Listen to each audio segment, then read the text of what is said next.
lugar absoluta. TVN. Olá, olá, seja muito bem-vindo ao programa Gestão Inteligente com Kellen Rodrigues, que sou essa pessoinha desse tamanhozinho que vos fala. A poesia? Não. Recitação de uma canção, ela vai dar o tom do nosso programa. Presta atenção na melodia, na letra, na profundidade. Composição de Rita Lee e Arnaldo Jabor, juntamente com Roberto de Carvalho, presta atenção. O amor é um livro, sexo é esporte, sexo é escolha, amor é sorte, amor é pensamento, teorema, amor é novela, sexo é cinema, sexo é imaginação, fantasia, amor é prosa. Peraí, gente. Sexo é poesia. O amor nos torna patéticos. Sexo é uma selva de epiléticos. Amor é divino. Sexo é animal. Amor é bossa nova. Sexo é carnaval. Amor é para sempre. Sexo também. Sexo é do bom. Amor é do bem. Amor sem sexo é amizade. Sexo sem amor é vontade. Amor é um. Sexo é dois. Sexo antes, amor depois. Sexo vem dos outros e vai embora. Amor vem de nós e demora. Amor é bossa nova. Sexo é carnaval. Amor é isso. Sexo é aquilo e tal e coisa e tal. E tal e coisa, hoje nós estaremos com ele, escritor, palestrante, radialista, e vou falar assim, é sexólogo também, que entende do balago d'água. Ele entende da teoria, é muito bonito o trabalho dele. Hudson Oliveira, se apresente, fale conosco. Muito obrigado, muito boa noite, eu sou o Hudson Oliveira, terapeuta, escritor, conhecido aí no Instagram da galera, e muito prazer, obrigado pelo convite, tá? Fico muito feliz de estar aqui podendo falar desse tema que é tão importante e de uma forma tão deliciosa e divertida. Você sabe que a parte interessante da temática, a gente não vai trazer a parte, vamos falar um palavrão com todo respeito, a gente não vai falar sobre sacanagem, sobre pornografia, não, a gente vai falar sobre amor, carinho, sobre autoconhecimento, sobre conhecimento e valorização de si e valorização do outro também, porque sexo é isso, você não faz sozinho, você precisa de estar com alguém, e é esse respeitar-se, é esse autodesenvolver-se, esse conhecimento. A gente vai falar um pouquinho sobre tudo, tá bom? Vamos lá. Mas para entender o porquê que o nosso convidado está aqui, eu preciso entender um pouquinho sobre você, Hudson. Que temática é essa? O que foi que te levou? Quem foi que te inspirou? Qual foi o gatilho inicial para entrar nessa área sobre sexo? Eu entrei da forma mais natural possível, como paciente. Quando eu tinha 18 anos, entrando ali na minha primeira relação com sexo ativo, né? Eu tive algumas dificuldades bem consideráveis na época para uma adolescente, ali saindo, entrando na vida adulta. E aí eu tive que, como eu já li a respeito, já tinha pesquisado bastante, eu ainda achava isso bastante insuficiente. Então fui atrás de uma sexóloga. A princípio eu procurei uma psicóloga, e eu vi que realmente meu problema precisaria de uma atenção especializada. E aos 18 anos eu procurei uma sexóloga. E isso abriu a minha mente de uma forma que eu jamais poderia imaginar. Então, entrei pelo fascínio, né? Porque no começo era uma dificuldade muito absurda, eu não conseguia ver nenhum tipo de solução plausível. E aí, com um trabalho muito bem feito, na época, a sexóloga Débora fez todo um trabalho maravilhoso e, enfim, consegui despertar um pouco para o prazer sexual, muito além do ato, que era uma cobrança que eu tinha dentro de mim. Ai, bacana, você vê, né? Atrás de um problema, a gente encontrou uma pessoa que ajuda outras pessoas, né? Então, hoje você, atrás do seu problema, você foi solução para muitos outros. Porque assim, tá, gente? Lá no Instagram dele, você percebe que sim, as postagens dele, o trabalho dele é para ajudar pessoas a trazer reflexões, é muito bacana. E diz uma coisa, lá no seu consultório, vamos dividir assim nesse momento o público, mulheres, solteiras e casadas. Qual é a pergunta mais recorrente, qual é a situação mais recorrente de mulheres solteiras nesse momento? Mulheres solteiras não querem cair nas armadilhas dos homens, que elas enxergam, muitas delas, a vida solteira como uma selva, sabe? Em que elas estão o tempo inteiro se provando e tendo que dar a sorte de cair numa relação minimamente aceitável, porque parece que o mercado não está muito agradável, não está muito legal. E então essas mulheres vivem com essa ansiedade de encontrar um parceiro que seja minimamente acolhedor para que elas possam mostrar pelo menos um pouco do que elas são. Essa é uma grande, eu vejo que é uma grande ânsia das mulheres, né?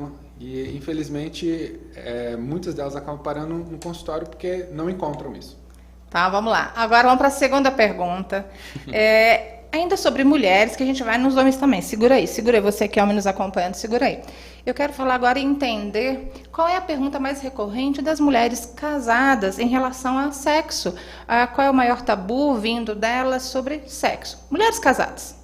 Geralmente, as mulheres casadas têm uma preocupação bem diferente, porque a mulher solteira tem um parceiro que está ali com ela o tempo inteiro, ele é ativo, às vezes carinhoso, prestativo, ele é mais interessado, digamos assim. A mulher casada começa a notar um certo, talvez desleixo, é como elas mesmas falam, né? Dentro do consultório, a relação parece que perde um pouco aquela essência, aquele brilho, todo aquele glamour inicial, e elas começam um resgate já a partir do 3º, 4º ano de casadas, elas começam esse resgate. O que é preocupante, né? Porque 3 anos de casado, 4 anos, você ainda espera que aquela chama esteja bem acesa, né? Mas elas começam a ver uma certa acomodação desse homem e uma preocupação em ocupar um papel muito mais do lar, mais de mãe, né? Que começa a vir outras funções, vem filho e tudo. E aí parece que a mulher vai sendo deixada de lado. Então, no consultório, elas estão mais preocupadas em conseguir serem mulheres, além das outras atividades, outros papéis que elas têm que desempenhar. Eu tô achando que mulher casada quer comprar lingerie nova, baby doll para encantar o maridão. Tô achando que é ir para essa região aí. Vamos lá, olha só, tem agora também, eu quero entender qual é a pergunta mais recorrente. Só que homens, vamos para homens solteiros. Qual é a maior dúvida? O que eles querem saber de você como terapeuta? Homens solteiros. Como é que eu faço para pegar aquela gatinha lá da academia?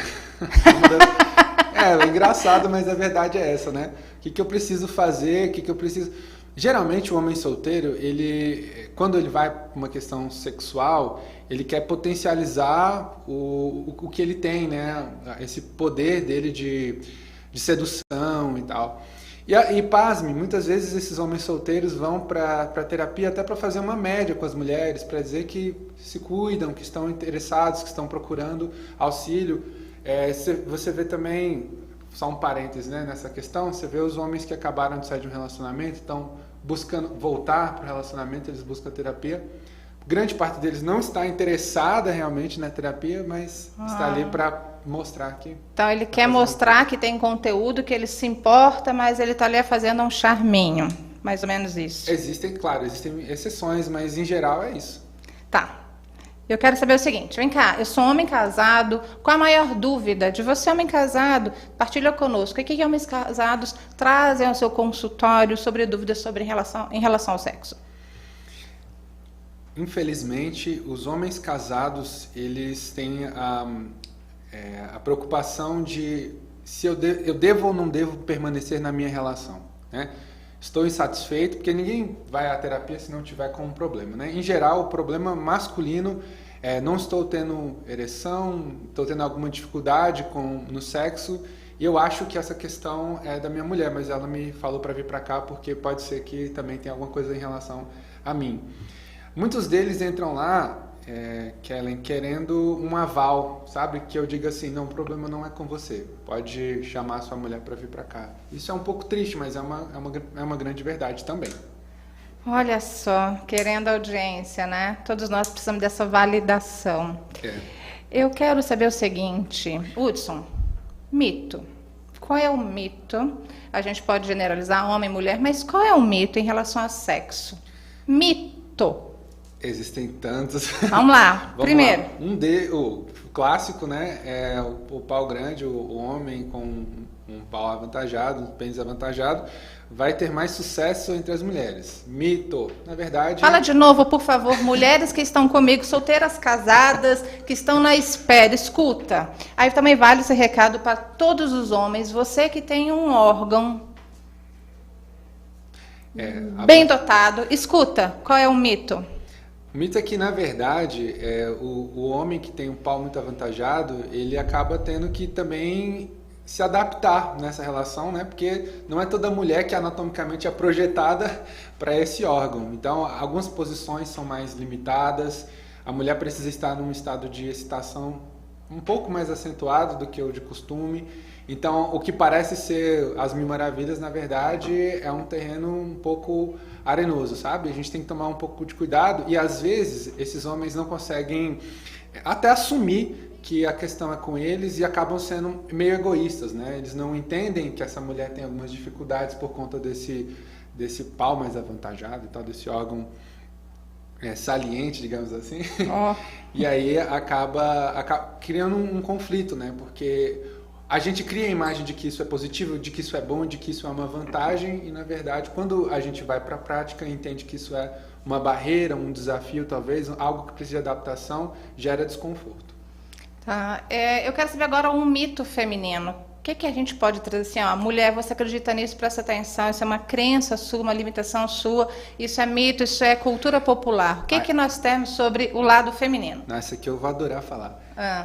Sexo, se eu melhorar sexualmente, a minha relação vai voltar a ser como era antes. Repete isso pra mim. Você que é casada, por favor, olha só, ele tá falando pra você o seguinte, é mito. Você não... Eu vou rasgar o verbo. Se você der gostoso... Até o microfone. Não quer dizer... A pessoa que riu. Se você não quer dizer que você vai salvar seu casamento com outras atitudes, inclusas, ok, o sexo.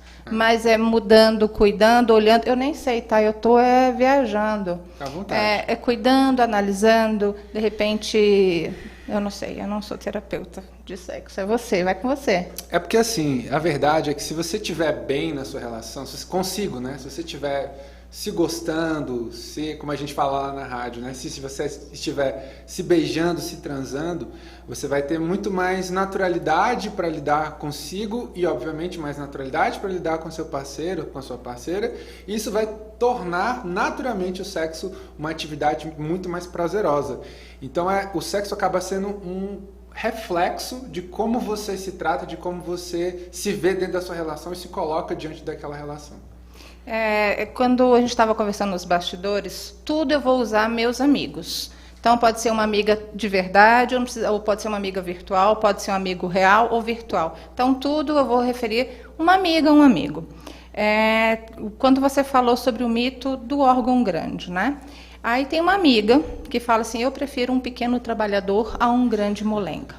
Essa é a minha amiga, se ela estiver assistindo, ela sabe quem é. Tá bom, vamos lá. Preliminares. O que vem antes do sexo? Olha, hoje a gente falou isso no programa na rádio e eu gosto muito de salientar isso, de colocar a importância disso. Sexo é uma energia, precisa estar em constante movimento, precisa ser alimentado. Quando você sente que a relação não está indo muito bem, não tem nenhum problema, por exemplo, você recorrer a algum livro, alguma coisa externa, a gente faz isso naturalmente. O importante é mover aquilo, deixar aquilo em movimento, fazer com que aquilo seja algo natural. Quem é que não gosta, né, estar preparado para o sexo a qualquer momento, de qualquer forma e tal? Mas para isso o sexo tem que ser essa energia que tem que estar alimentado. Antes mesmo da preliminar, então a conversa, a troca de mensagens no WhatsApp, o olhar, o beijinho carinhoso na porta de casa, saindo para o trabalho e tal, isso tudo faz uma mega diferença. Não adianta você chegar à noite e querer aquela performance de cinema se durante o dia você não disse nenhum gosto de você, te amo, hoje você está mais bonita, hoje você está com um perfume mais legal, nossa, que blusa, que camisa mais transada que você colocou. Então, assim, todas essas atitudes corroboram um sexo mais caprichado mesmo, né? Para falar de uma forma mais literal, algo mais entregue, essa é a verdade. O sexo ele tem que ser uma energia entregue o tempo inteiro. Então, estar aberto ao sexo, viver o sexo desde a primeira respirada quando você acorda até a hora que você vai dormir. Entendi. Engraçado, nas conversas de bastidores, a gente até conversou sobre um pouquinho, né? E como, aí me perdoe, eu vou falar, a gente foi batendo um papo, e a gente falou, eu falei, nossa, essa pergunta eu acho bacana, porque você precisa trabalhar os sentidos, né? Os sentidos. É você estar no local ouvindo uma boa música, ok? Preparar o ambiente, quer você seja solteiro, casado, aí você que está com casamento ruim, vai lá, põe a música boa. Espera o amorzinho, sim, vamos lá, uma música. Visão é você é bonito, ajeitado, e eu não estou falando de beleza física, é você perceber que você está se preparando para aquele momento, num local agradável. Vamos lá, vamos para o paladar? Prepara uma bebida. Ah, mas eu não bebo. Cara, vai água com água tônica e um limãozinho para você preparar o momento. Ok, então eu bebo. Vai para uma taça de vinho. Sabe, vai para o paladar, vai para uma comida, um petisco, vai para o toque, amigo, amiga, toque. Então, você trabalhar os sentidos, o corpo ele vai entrando em êxtase. E olha, eu não preciso ser sexóloga para entender de pessoas. O nono programa é gestão inteligente, e quando você fala gestão inteligente, quer dizer que você não separa o ser humano do sexo. É um mito meu, quer saber? Eu não perguntei isso, mas, quer dizer, a gente não preparou essa pergunta, eu quero saber. Sabe aquela frasezinha que a gente fala assim, essa amiga está precisando, ela está muito mal-humorada, isso é mito, sabe? Assim, amiga, você está precisando, e faz aquela... Não é necessariamente um mito, não, né? Se você não está em dia com o sexo, seu corpo não está sendo trabalhado ativamente para o que ele foi feito, obviamente que vai ter uma sobrecarga, um resíduo ali que você precisa trabalhar. Sexo é energia, gente. A gente precisa fazer, é vida, né? Mexe com todas as questões hormonais e orgânicas do nosso corpo, então é necessário, é uma necessidade de verdade. Gostar de transar não é nada errado, é da natureza humana, tá?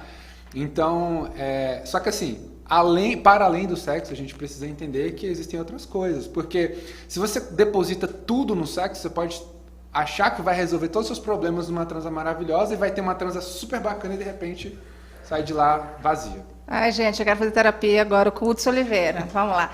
Celso, faz favor, só desce um pouquinho, eu quero dar oi para os primeiros comentários lá no YouTube. A Cássia Rodrigues, acolhimento a todos, satisfação, muito obrigada pela sua presença, Cássia. O Everton, lá de Porto, né? Tá? O do pessoal de Porto é um dissílabo. Estamos todos excitados com esse programa. Eita, ok. Deus te abençoe. Cássia Rodrigues falou tudo. Eu não sei em qual frase, mas ela disse, falou tudo. Então, você falou tudo. A lá do Estúdio Net Beleza, Net Martins. É ela que um dia vai ter que me cuidar de mim, um dia, hein, Net? Lá no Riacho Fundo 2. Boa noite, gente. Amei o tema, Kellen. Obrigada, querida, também. Eu gostei. O Everton, amamos o tema. Obrigado, gente. Anete, mais uma vez, cheios de coraçãozinhos. E vamos para os próximos, a gente vai acessar o YouTube novamente. Próxima pergunta. O que acontece, gente? As perguntas, elas são pautadas em cima do trabalho do Instagram do Hudson Oliveira. As postagens deles são riquíssimas, porque tem conteúdo, tem reflexão, não tem nada de erotização, e essa é a parte boa, você falar sobre sexo na parte mais pura do entendimento do ser humano. Então, tem uma postagem sua lá, Hudson, que você coloca assim, ó, como lidar com a autoimagem. Se você soubesse o quanto é sublime, jamais se contentaria com o belo. Reflita sobre isso. É uma das frases que realmente mais chamou a atenção, não é minha, tá, gente? Isso é Kant, tá? Immanuel Kant. É porque é o seguinte, a gente só se contenta com o belo, com aquilo que é agradável aos olhos, né? Porque a gente não reconhece a nossa natureza sublime. O Kant fala que o sublime é aquilo que é indomável, que a gente não tem controle. O ser humano, por natureza, é descontrolado. Ele é descontrolado no sentido positivo, né? Ele não precisa ter controle das coisas e não precisa necessariamente se controlar. Ele é um canal por onde flui energias, enfim, né? Se a gente conseguir entender isso, a gente não para nesse estereótipo físico da matéria, da casca que abriga, né? todas essas emoções e tudo isso que é realmente sublime. Quando a gente olha, por exemplo, para um homem ou para uma mulher charmoso, a gente às vezes não entende por que aquilo fisga tanto a gente. Essa energia é a energia do sublime, né? As pessoas que reconhecem isso, que deixam essa energia fluir, são naturalmente apaixonantes. A gente fala muito disso, né? As pessoas que forjam esse charme, elas são belas, são atraentes, mas jamais vão poder ser comparadas com essa beleza do natural, do indomável. Eu sou indomável, eu sou sublime, gente. E é assim que a gente tem que se perceber no seu não. É você que tem que se sentir assim. A gente vai agora para uma outra pergunta, Hudson. O sexo é estética masculina. Como é que está essa abordagem, essa percepção sobre o tamanho do órgão? O quanto isso é importante para os homens e depois o quanto isso é importante para as mulheres. Ok, a gente falou que isso seria um mito, mas falar sobre essa estética do homem, ele tem essa dúvida, o que seria isso? Tamanho do órgão mesmo. Quanto ao tamanho do órgão, a gente construiu culturalmente a ideia de que o tamanho do órgão é importante. Ter um pênis avantajado é quase que sair na largada, sair na frente, né? Então, só que, como a gente falou, isso traz algumas demandas, traz algumas adaptações que a gente não desconhece, só vai conhecer na prática e muitas vezes ficamos no campo da negação. Então, para o homem, no primeiro momento, isso é maravilhoso, até o momento que ele começa a se deparar com essas adaptações. E aí ele vai lá no consultório relatar isso e entender que a gente compensa isso como uma performance. Aí ele começa a entender que saber fazer é muito mais importante do que simplesmente ter um órgão e sair na largada na frente, como a gente colocou, né? Para a mulher, hoje, engraçado, porque tem muita mulher que fala que o pênis avantajado é algo maravilhoso, né? Mas tem muita mulher, e aí eu falo da minha experiência em consultório, a maioria das mulheres que vão ao consultório, que tem essa queixa, falam que não é algo interessante, que na verdade se pudesse elas trocavam por um médio, por um tamanho moderado, normal ali, e por uma performance mais convincente, como elas mesmas falam. Então, essa questão do pênis, ela é relativa, mas o mais importante é se sentir confortável, tanto o homem quanto a mulher. Para isso é preciso fazer algumas adaptações. Vamos lá, mais uma vez, história de uma amiga minha. Vocês nunca vão saber qual é a amiga. A minha amiga fala que quando o homem tem um órgão grande, avantajado, ele se sente tão empoderado, ele se sente tão gostoso de si, tão pleno de si, que ele não se dá ao trabalho de cuidar da mulher, né? Então ele não quer nem trabalhar direito. Então eu fico lembrando essa frase dela, sabe? E quando você vê um pequeno trabalhador, isso é interessante. Teve uma frase sua, Hudson, da entrega, né, da reciprocidade de sentimento mesmo. Acho que é isso que a gente está falando. Sexo com amor. Amor com sexo fica mais melhor de bom. Falei errado de propósito, tá? Gente, está cheio de comentário ali da NET. Estúdio Beleza NET. Mas massagem relaxante também faz toda a diferença, é verdade, porque você vai ativando todas as células do corpo. Por favor, estou precisando de uma. Beijos, Kellen. Obrigada. Vou sim. Terá um grande prazer em lhe atender. Ai, obrigada. Obrigada. Vamos lá. Peraí, tem uma pergunta ali do Everton. Por que a mulher só quer que o homem chegue ao orgasmo após ela o ter? Boa pergunta. Eu vou finalizar, que são duas perguntas, né? O Everton, lá de Porto Alegre, ele quer saber assim, por que a mulher só quer que o homem chegue ao orgasmo após ela o ter? O egoísmo no sexo ainda é um grande problema masculino? Então, vamos lá, dá para responder as duas numa resposta só.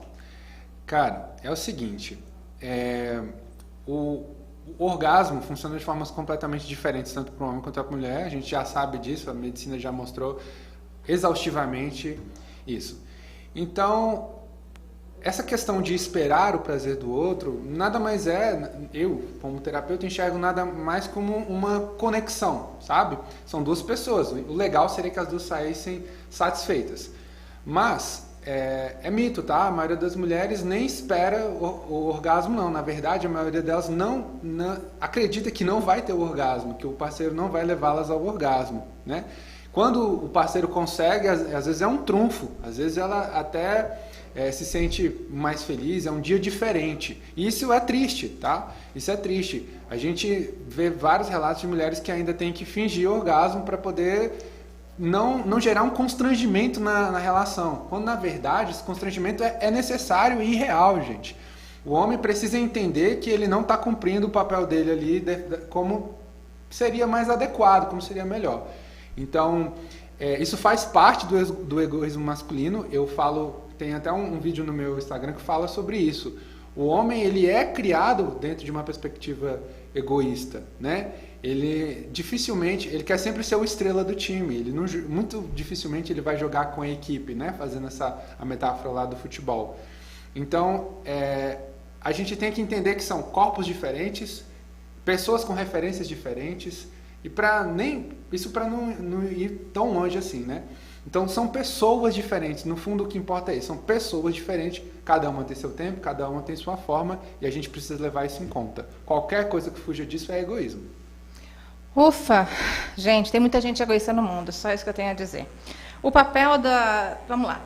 O papel da masculinidade nos tempos atuais e o papel da feminilidade, Hudson, partilha conosco.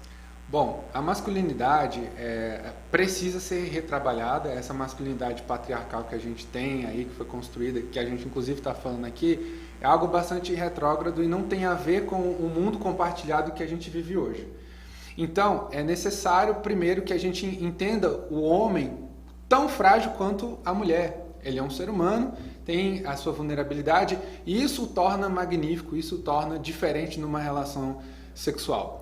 Então, olhar para o homem, olhar para essa fragilidade, não como necessariamente uma fragilidade, mas uma força, um diferencial, um potencial para exploração dentro da relação, é algo que tem sido muito importante e eu posso falar que dentro do consultório tem feito muita diferença, né? Já o papel da feminilidade também é algo extremamente importante. Querendo ou não, gente, por mais que a gente negue, por mais que a gente fale que o homem e a mulher podem fazer as mesmas coisas, a gente vive numa sociedade que passa por uma transição. A gente ainda tem a mentalidade patriarcal, a mentalidade conservadora convivendo com essas mudanças. E ela ainda, no nosso país principalmente, ainda é sobressalente, ela ainda é maior e tem mais força. Então, a gente tem que ter um certo cuidado, sabe? Para que não haja uma idealização, essa relação perfeita em que homem e mulher podem fazer a mesma coisa. Não significa que não possa, é porque tudo isso é negociado, sabe? Às vezes, o homem vem de uma relação em que ele não tem essa força, essa virilidade toda que é cobrada pela sociedade. Ele vai precisar de uma mulher que ocupe uma posição um pouco mais forte dentro dessa relação sexual. Mesmo que seja por um estágio de transição, até ele entender esse processo, talvez com a ajuda de um terapeuta, a ajuda de um profissional. Mas é importante entender o lugar dessas coisas e saber que não existe uma receita. Existe a forma como você enxerga a sua versão masculina e a forma como você enxerga a sua versão feminina. Atendendo às necessidades dessas duas versões, está tudo certo. Eu vou fazer uma pergunta aqui, que a gente conversou nos bastidores, a gente inverteu essa pergunta, a gente até comentou sobre ela, e muito me encantou pelo seu relato, pela própria experiência dentro do seu consultório, e foi um artigo que você fez, foi uma entrevista que você fez. Me fala, como é que é o sexo na galera da terceira idade? Se Deus quiser, eu vou chegar lá. Ainda estou chegando. Mas, primeiro, sexo a partir da terceira idade, diz pra gente, a partir de que idade? Sexo na terceira idade, como é que é isso? Como é que foram as suas entrevistas? Eu fiz algumas entrevistas, né? Foi uma pauta do programa da rádio, lá na Ativa FM. E a gente dedicou um programa inteiro a explorar, a entender e até estudar um pouco mais essa relação sexual na terceira idade. Existem vários mitos, um deles é que fica pior, que enfim, não tem mais claro que não funciona da mesma forma, não tem mais o mesmo potencial, quando a gente fala orgânico, né, físico, mas ainda você fala velocidade, tempo de... Tá, entendi. Tempo de ereção, todas essas coisas, né, tanto a lubrificação na mulher. Então é importante, é lógico, a gente tem as nossas limitações, mas o ser humano é altamente adaptável, é o que eu estou falando aqui já desde o início do nosso programa. Então é engraçado, é muito bonito na verdade, como que as pessoas, os nossos idosos, né, o pessoal da melhor idade, consegue se adaptar de uma forma muito bonita mesmo, né? Eu lembro de um casal, até falei com a Kellen, que eles são idosos, né? Os dois, um tem mais de 70 anos já, e eles só transam de mãos dadas, independente da posição, eles arrumam um jeito de mãos dadas. Eles consideram isso algo extremamente importante, é como eles trocam a energia deles e, enfim, como eles fluem. Então, cada um encontra, sabe? A partir de anos de convivência, né? Encontra a sua maneira. E aí, o que acontece em geral é que os estereótipos que a gente carrega ao longo da nossa vida, de que tem que fazer aquilo, tem que fazer aquilo outro, tem que usar tal roupa, tem que ter um cenário, enfim, tem que estar com um ânimo assim e tal, a gente percebe que isso não ocorre. São relações muito mais dedicadas, mais calmas, né? Vão no seu tempo, às vezes duram até mais do que a gente imagina, pasmem, tá? E são feitas com muito mais cuidado. Existe um entendimento claro de quem são aquelas pessoas ali, sabe? Não é eu tô transando com uma mulher, eu tô transando com um homem. Eu tô transando com a Fátima, eu tô transando com o Roberto, que é o meu parceiro, que cresceu comigo, que tem filhos e a gente tem uma história. Então é muito bonito quando a gente vê isso. Ai, gente, eu quero ter 65 anos logo. Para fazer um ato como esse de entrega sublime, né? Num toque você chegar ao êxtase. Eu falo toque num toque mínimo. Vem cá, temática boa também, de bastidor. Manda aí. Fim de relacionamento. Acabei meu relacionamento, fico no sofá ou eu vou pra rua? O que a galera tá fazendo quando acabou um relacionamento longo? O que a galera tá fazendo? Compartilha com a gente, Hudson. Vamos lá, gente. A gente falou isso no programa de aplicativos, né? Porque a galera tá elevando a questão do conforto aí ao extremo. Existe hoje uma espécie de sex delivery, né? Os aplicativos, eles funcionam muitas vezes, não estou falando sempre, tá, galera? Só a gente está pegando os casos mais específicos, assim. E teve um caso que uma pessoa até falou que enxergava os aplicativos como uma espécie de cardápio gourmet, que ela podia escolher ali exatamente o que ela queria e ainda pagava um Uber e ia receber em casa.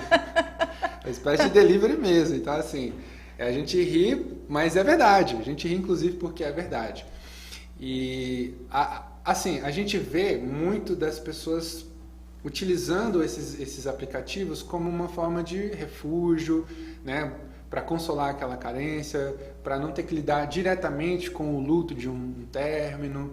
Então, é necessário, tá, gente? É um processo, mas assim, quando envolve outra pessoa, a gente tem que ter um certo cuidado. E a gente tem visto muito uma banalização desse processo, uma espécie de coisificação das relações que não costuma fazer muito bem, né? Tanto é que essas pessoas são as que estão indo parar no consultório com queixas bem acentuadas a respeito de se sentirem objetos, de entrarem em relações que são vazias. Então, tomar um certo cuidado, tá? É sempre bom a gente viver o luto, entender o processo para depois se preparar para uma nova experiência.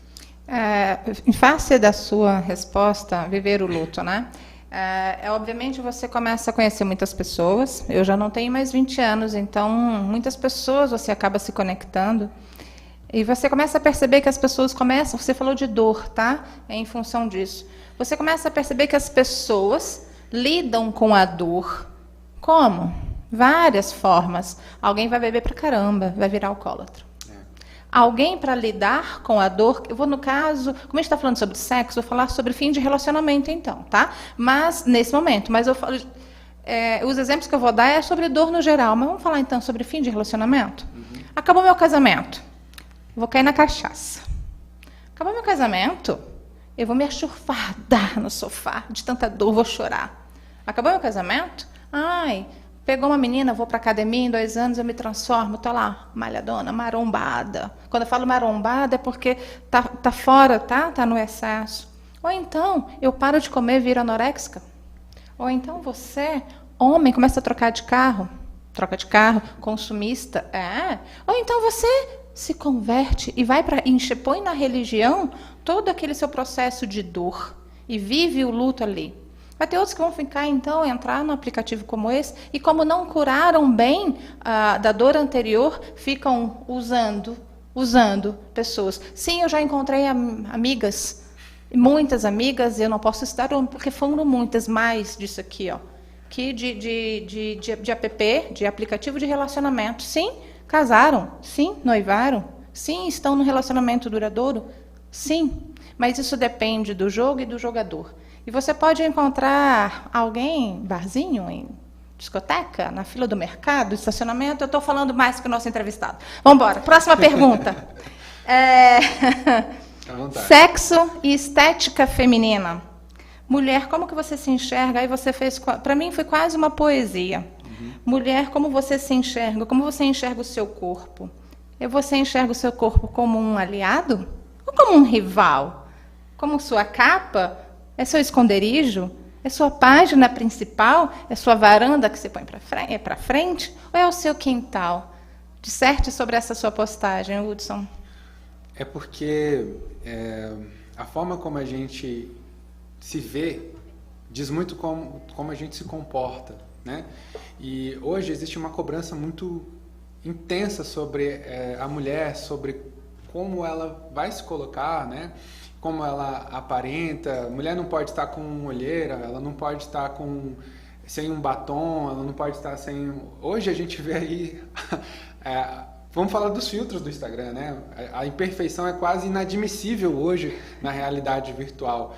Então existe uma pressão gigantesca, principalmente em cima das mulheres, para se manterem lindas, perfeitas, perfumadas o tempo inteiro. E a gente sabe que isso não existe, né?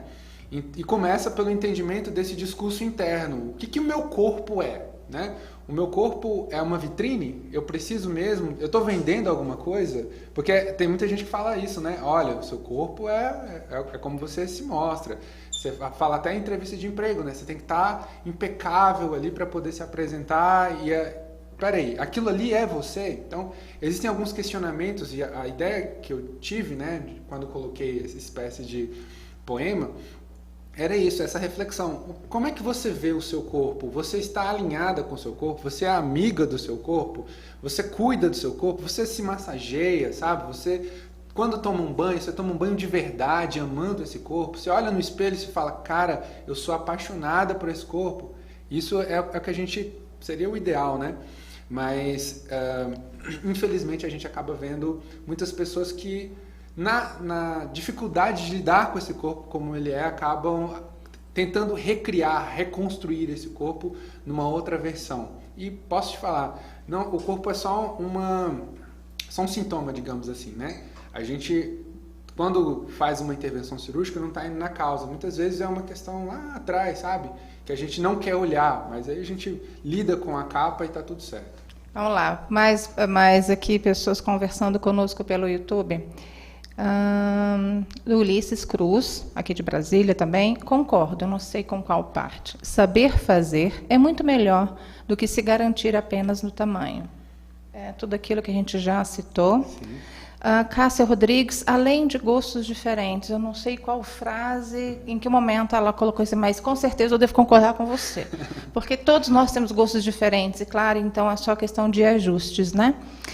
O Everton, novamente lá de Porto Alegre, porque quando o homem não chega ao orgasmo, gera tanta desconfiança na mulher.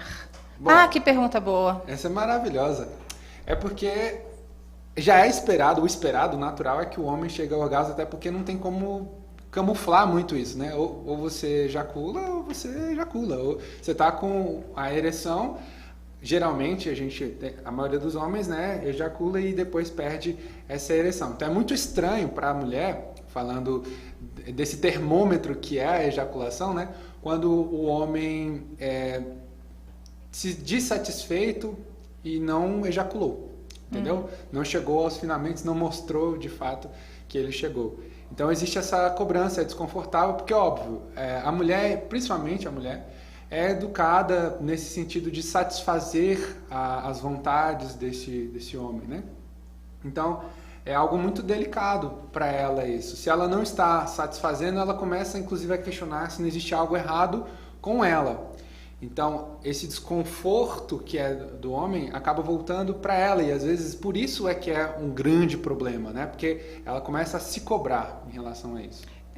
Não está bem aqui, tá? Mas desculpa, foi alguma coisa aí que fez algum gatilho, né? Qual é o tempo entre um namoro e outro? Tempo entre uma relação e uma relação e outra, obrigada. Entre uma trans e outra. É isso aí! Tá ótimo. Vamos lá. Não existe necessariamente um tempo, tá? Tá. Vamos pegar uma rapidinha, demora ali de 5 a 8, 10 minutos, né? Uma relação normal mais intensa pode demorar de 20 a 30 minutos, isso já contando com preliminares, se o ato for ininterrupto, né? Tem gente que gosta de brincar, que alterna entre as preliminares, a penetração e depois volta para uma outra coisa, faz um carinho, brinca com algum brinquedinho que tenha, e aí pode chegar até umas 3 horas, né, de sexo. Então varia muito e tem para todo gosto, né? Tem gente que gosta de preliminar longa e fica 3 horas, tem gente que não suporta e tem gente que também não se contenta com uma rapidinha ou com um sexo de 20 minutos. Tá, então não existe certo, não tem errado, eu acho que é questão de saciedade, você com o seu parceiro. Há pessoas que vão fazer apenas em 20 minutos, está tudo bem para ambos, isso. E tem outros que vão ficar lá 2 horas, 4 horas e está bom para ambos. A questão é se você quer 2 horas e o parceiro comparece só 20, aí meu cara. Aí é complicado, entendi, então depende. Não, a minha pergunta também quer dizer o seguinte, na parte fisiológica da mulher, né? Fisiologicamente, ai gente, como fala isso? Eu relaxei. Uhum. Eu gozei. Sim, tá. Chegou ao orgasmo. Isso. Cheguei ao orgasmo. A mulher, ela consegue ter múltiplos orgasmos, ok? Consegue. E como é que é isso para o homem? Os múltiplos orgasmos do homem? Ele não tem? Tem um intervalo entre um orgasmo e outro? Tem homens que demoram demais e ficam só em um e tá tudo bem? Tem homens que são 8 em 3, 4 horas. Como é que... Bora, com você agora. Bom, organicamente falando, né, questão física, a gente consegue, depois de 15 minutos, se estiver numa boa performance, se estiver com uma alimentação bacana, com sono em dia, isso tudo é importante. Então, nas condições ideais, depois de 15 minutos você consegue ter uma ereção, às vezes até menos, mas vamos pegar num período de latência aí, de 15 minutos você consegue estar preparado para uma outra. Só que eu lembro de um paciente muito curioso, que ele falava assim, cara, eu não consigo ter, por mais que eu queira e até o meu pênis fique ereto, eu não consigo ficar 15 minutos, 20 minutos de latência, eu preciso de 2 horas e tal. E eu já falei isso com a minha parceira, mas aí é por uma outra questão, ele gostava de relaxar. Então, depois de um orgasmo, ele queria contemplar a paisagem, ele queria fumar um cigarro, ele queria conversar sobre filme, era uma outra experiência, um outro nível de experiência, entendeu? E aí é para cada um, né? Para cada um. Se você chegou ao ápice do seu organismo, né? Você chegou num estágio de relaxamento que o seu organismo te propiciou por conta de uma exaustão positiva com uma dose cavalar de dopamina no sangue. É natural, é bom até que você aproveite aquilo para relaxar. Você trabalha a semana inteira, espera aquele sexo lá no fim de semana e quando acontece... É uma boa oportunidade, né? Então eu gosto disso, eu lembro deles sempre que falam disso. Tá. Média de casado. Qual é uma boa média? Se eu tô casada, é uma boa média, ou então se eu ligo o sinal de alerta de relações na semana. De relações na semana? É. Vamos colocar umas 3 relações na semana. Isso é sua opinião ou são dados dos seus clientes, pacientes? Olha, eu estou falando mediante a experiência mesmo com os pacientes. Tá, bacana. Porque eu nunca fui casado.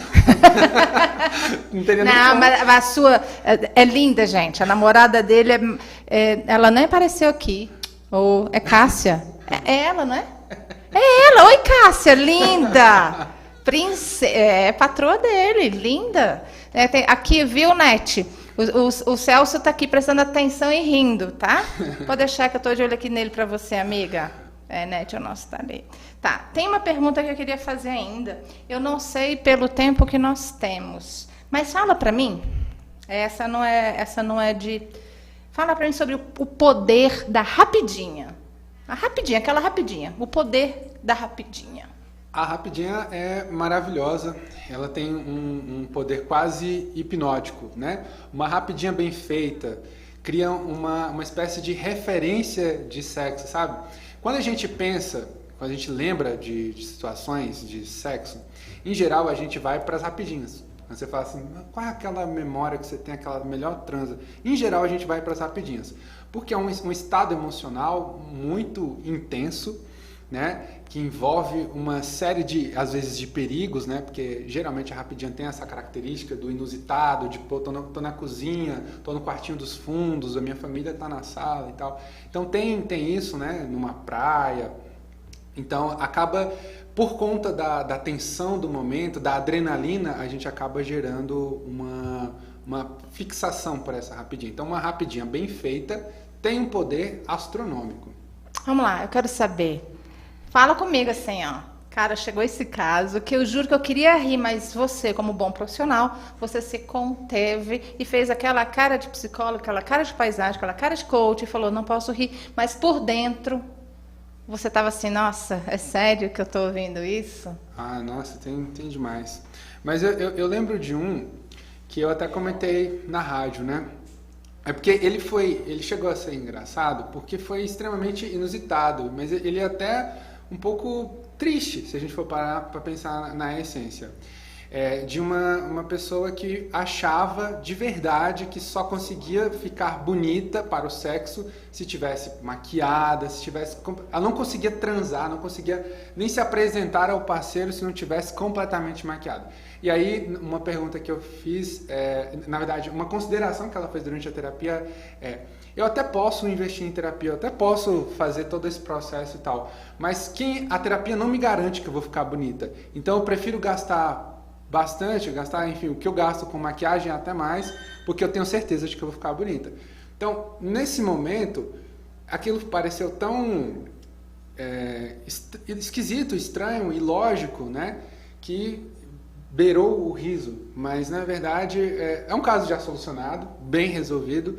Ela parou de usar maquiagem, eu quero saber, ela consegue agora namorar sem maquiagem? A gente tem como uma espécie de desmame, né? É um vício. Então, ela usa maquiagem, mas ela já consegue se apresentar ao parceiro com mais naturalidade. Ao invés de ficar... porque quando eu falo produzida, gente, eu estou falando de totalmente produzida. Da lingerie a máscara facial, entendeu? O cabelo tem que estar... Ela ia pro salão quando ia transar. É mais ou menos isso. Então quer dizer, se ela fosse pro... Vamos lá, gente. Motel. Ela nem entrava, então, na banheira, porque o cabelo tinha que ficar lá pleno. De forma alguma, mas assim, de forma alguma mesmo. Não permitia. Água? Fora de cogitação. Então, assim, são questões, são importantes. Cada um tem a sua, né? E graças ao olhar atencioso que a gente conseguiu dar para essa questão, já foi trabalhada e ela já consegue desenvolver o sexo de uma forma mais natural. Bacana, bacana. Viu? A Cássia tá aqui. Oi, Cássiazinha linda, não te conheço, mas ela falou assim, tô aqui. O Fernando Luiz, ele colocou assim, ó, deixa casar e ter filhos. 3 vezes por semana ele riu. Você deve ser casado, amigo, desculpa. Vamos lá. Mas casa, permanece casado, que é melhor mesmo, você faz bem.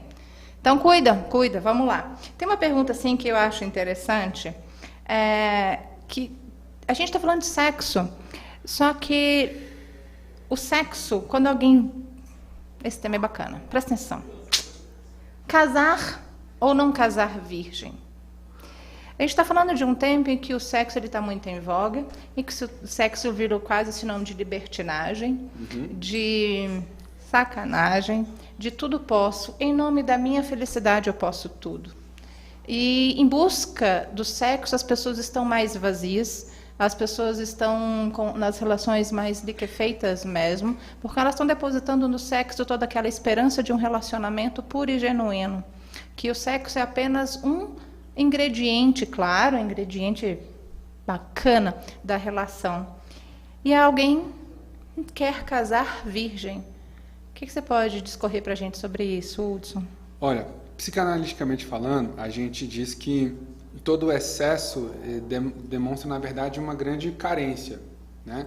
Então, se o sexo é uma grande necessidade, se ele está banalizado dessa forma, a gente tem que começar a ter um olhar diferente, aí já é um olhar de terapia mesmo, né? Quanto a casar ou não casar virgem, o mais importante é ter um posicionamento, sabe? É você alinhar o seu discurso interno. Isso é importante para mim ou não é importante? Independente dos fatores, sabe? Eu vou me sentir bem, porque não vale a pena você se entregar só para dizer que já teve uma relação, né? Porque no fim das contas, o mais importante é ser fiel a si mesmo.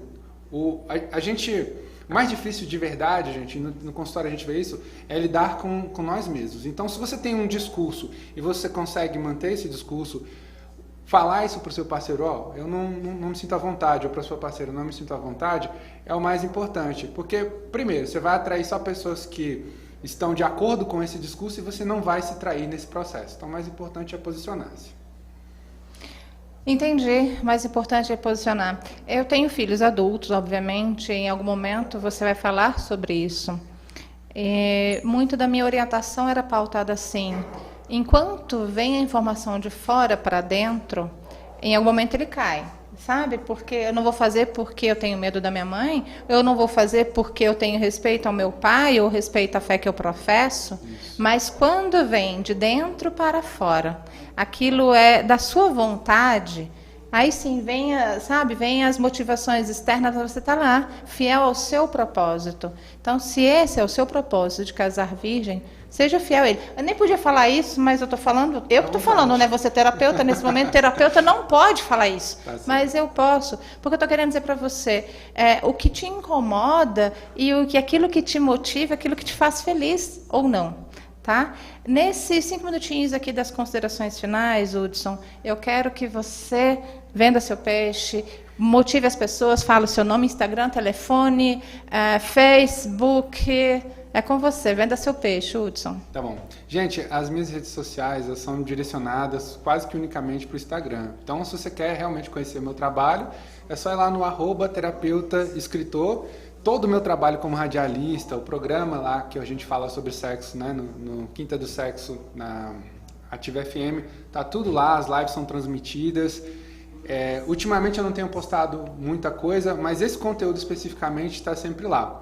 Tem os meus textos, que as pessoas costumam gostar. Se você, porventura, assistindo a transmissão aqui, identificou alguma questão, está sentindo alguma dificuldade na sua relação, entre em contato. Não precisa ser necessariamente comigo, tá? O meu contato eu vou deixar aqui, mas busque ajuda. É importante. Às vezes a gente não tem recurso e é natural, é da nossa natureza humana.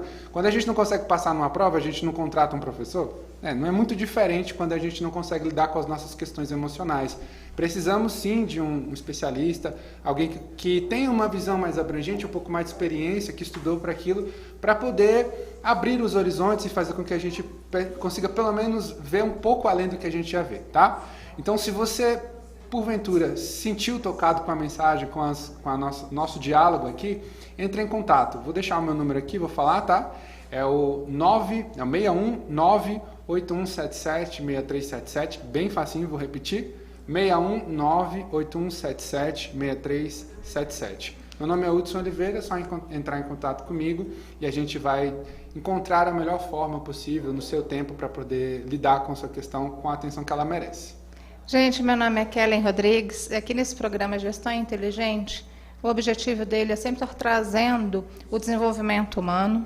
Como eu falei no início, nós não somos bipartidos, a sexualidade faz parte da vivência humana, né? A não ser que algumas pessoas elas tenham um posicionamento religioso que não tem no sexo um dos seus hábitos, mas tirando isso, é algo normal, natural e é para ser prazeroso, é para ser vivido a dois na sua forma plena, na sua forma assim gostosa de entrega. Então, se você não sente prazer ao fazer sexo, de verdade, nem é o terapeuta que está falando, sou eu, como mulher, como amiga de amiga que conversa, de barzinho, como amiga de casais. Então, se você não tem prazer no sexo, se você não tem alegria no sexo, opa, presta atenção, procure ajuda. Se você não faz do sexo o momento de recostar no ombro, de agradar, de dar toque, ei, procura o Hudson. Pode ser eu não, que eu sou da gestão de pessoas, vou dar palestra, mas procure. A primeira parte é saber se reconhecer e perceber que sim, você não está vivendo a sexualidade na sua forma plena. E respeitando a sua idade, Porque quando nós chegarmos na terceira idade, nós vamos fazer amorzinho, desculpa, vou falar, vou me apropriar, a gente vai fazer amorzinho de mão dada. E a gente já vai estar em êxtase. Porque fazer amor com quem você ama, essa é a ideia. Até lá você fica em procura do sexo. Gente, eu vou repetir aqui a frase, não, recitar a canção de Rita Lee, que ela é um ícone para essa nossa área. Eu vou só para o finalzinho. Amor sem sexo é amizade. Sexo sem amor é vontade. Amor é um, sexo é dois. Sexo antes, amor depois. O sexo vem dos outros e vai embora. O amor vem de nós e não demora que você encontre o seu amor por você, para você viver o seu amor plenamente com o seu parceiro. Um grande abraço, até a próxima quinta. Tchau, tchau. Tchau, tchau.